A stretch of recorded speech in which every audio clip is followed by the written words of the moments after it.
Katawan man niya'y pang-Amerikano, Pinoy na Pinoy naman daw ang kanyang puso. Abangan.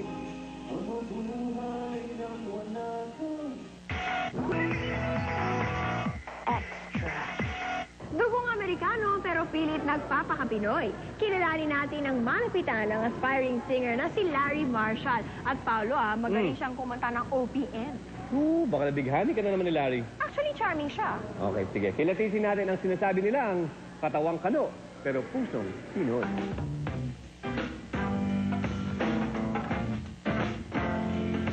Oh, kayo pala. Sige, pasok kayo sa bahay ko. Ay, ito naman ba? Tama ba yung narinig ko? Amerikano nagtatagalog? Kung mawawala ka, hindi ko makakaya. At aba, ang kanyang kinakanta, kanta pa ni Ogie Alcacid. Teka nga, di ba ako nagkakamali ng pandinig? Siya si Larry Marshall, isang stateside na singer na nabihag ng mga Pinoy ang puso. Yung first time na nagpunta ako dito sa Pilipinas, talagang na-fall in love ako sa country, sa tao, sa culture, gano'n. Di man pabor ang kanyang mga magulang ay nagdesisyon si Larry na makipagsapalaran dito sa Pilipinas. Naging stage actor, model at miyembro ng Marine Corps si Larry sa US. Pero mas pinili niya ang nauna niyang hilig, ang pagkanta. Siya ang nagpo-front act sa ating mga local artists na nagko-concert sa US. Nagugulat sila kasi siyempre pagdating ako sa stage, isipin nila na kakanta ko ng mga English songs.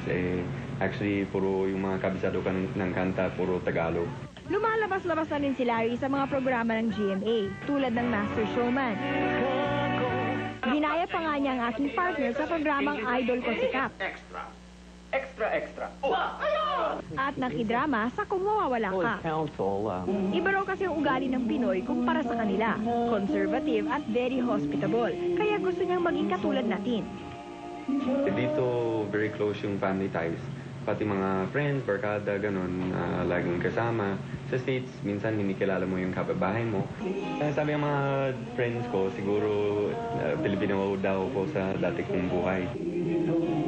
At maging mga kanta sa kanyang first album, lahat Tagalog.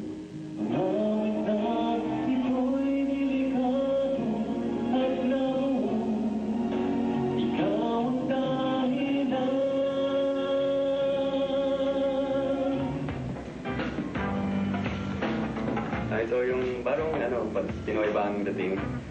Dahil sa'yo, nais kong mabuhay. Dahil sa'yo, hanggang mamatay.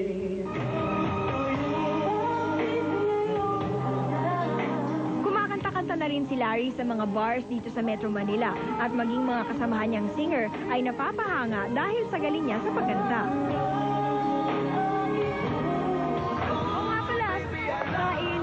Siguro ang ganda-gandang restaurant ang dadalhin mo ko, no? Kasi syempre American ka, mukha kang sosyal. Ang sarap siguro ng pagkain. Saan ka dadalhin? Actually, kung pwede, Filipino food kasi alam mo, katawan ka ng pusong Pinoy, kaya dyan na lang tayo. Mukhang masarap ang pagkain dito Alam kaya ni Larry paborito ko? Pupunta tayo sa store. Imagine ako. Di ba mahilig ka sa seafood? Oo, paano mo nalaman? Wala, may nagsabi sa akin. Talaga? Ako na lang mag-order para sa'yo. Okay lang ba? Isang pusit. Isang pusit. At isang tilapia. Okay lang? Okay. Isang leche na manok. Ang galing ng Tagalog Salamat. Paano ka natuto? Actually, nag-aral ko sa mga libro. Self-study lang. So, ginawa ko 5 hours a day, 7 days a week, for 3 months. Sige nga, subukan ko ang Tagalog mo. Minimikaniko. Ni Monico, ang makina ng minicar ni Monica. Ikaw, kunyari pangalan. Kunyari pangalan. Minimekaniko ni Monico na minicar, na makina ng minicar ni Monica. Grabe ito. Minimekaniko. Minimekaniko ng Dream Matina. Saan tayo ulit? Makagutom ka na.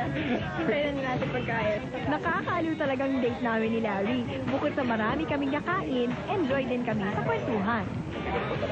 Hindi lang niya ako napahanga dahil sa galing niyang magtagalog. Kumbinsido pa ako na isa siyang Amerikano na may pusong Pinoy. Thank you, ma'am. Thank you. Gusto ba? Actually, pwede ba? Dessert pa tayo? Instead na dessert, how about fish balls? Fish balls? Ayun, meron. Asa? Okay.